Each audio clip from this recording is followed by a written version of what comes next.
और लास्ट में एक जो सबसे इम्पोर्टेंट चीज़ है, ये अब आप लोगों को ख़रीदने की कोशिश करेंगे।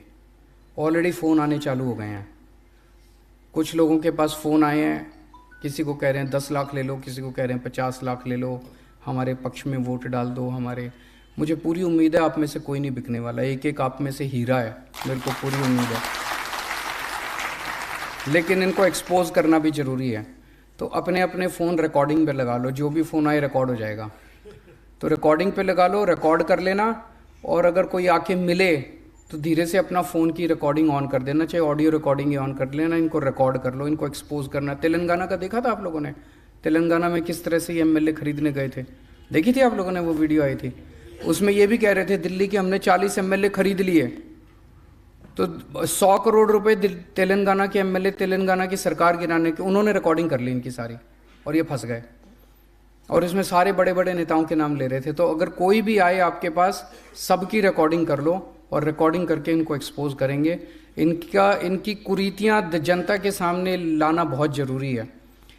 और अगर किसी के पास भी फ़ोन आए, कोई मिलने आए, तुरंत अपने कोऑर्डिनेटर को बता देना। अभी जो मनीष जी ने बताया, आतिशी, दुर्गेश, सौरभ, आदिल जो हैं, इनमें से जैसे ही आपके पास आपके एमएलएज भी हैं, अपने एमएलएज के भी संपर्क में रहना। और अगर कोई ज़रूरत पड़े तो इनको भी बता देना, अपने अपने एमएलए को बता देना या ऊपर बता देना, उनको ज़रूर बता देना, ताकि इसके ऊपर हम तुरंत एक्शन ले सकें।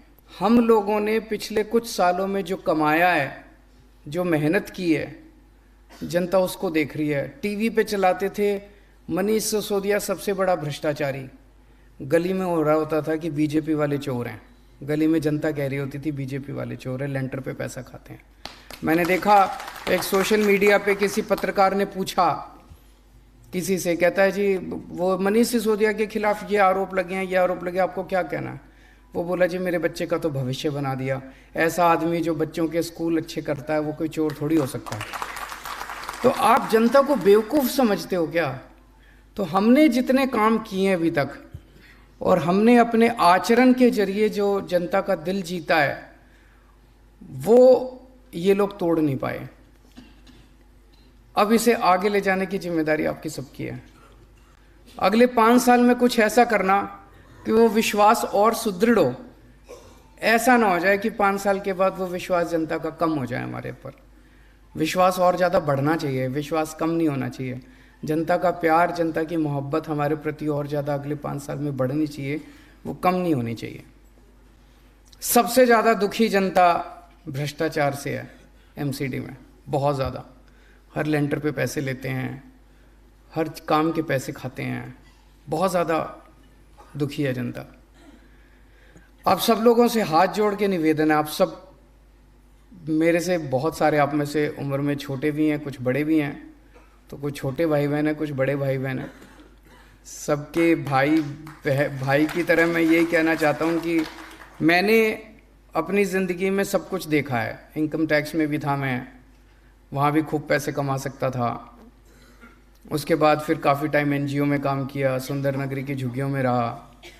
उसके बाद फिर मुख्यमंत्री बनने का मौका मिला, यहाँ भी खूब पैसे कमा सकते थे। लेकिन फिर अगर मैं पैसे कमाता तो फिर मैं कुछ भी नहीं कर पाता अपनी ज़िंदगी में। अगर आपने आगे बढ़ना है तो आपका चरित्र और आपका आचरण आपको आगे लेके जाएगा।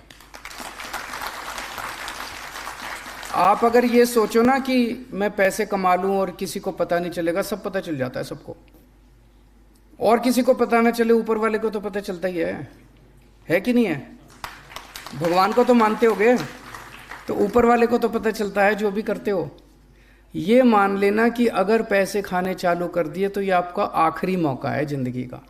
भगवान ने आपको मौका दे दिया, आम आदमी पार्टी ने टिकट दे दी, जनता ने आपको जिता दिया। अब यहाँ से आगे का रास्ता आपके ऊपर है। ईमानदारी से काम करोगे, सेवा करोगे, बहुत आगे तरक्की करोगे। और अगर इसी बार लालच में पड़ गए तो ये सोच लेना अगली बार टिकट भी गई और जनता भी गई, सब कुछ गया। उसके बाद बस ये 5 साल ही हैं, उसके बाद और कुछ नहीं।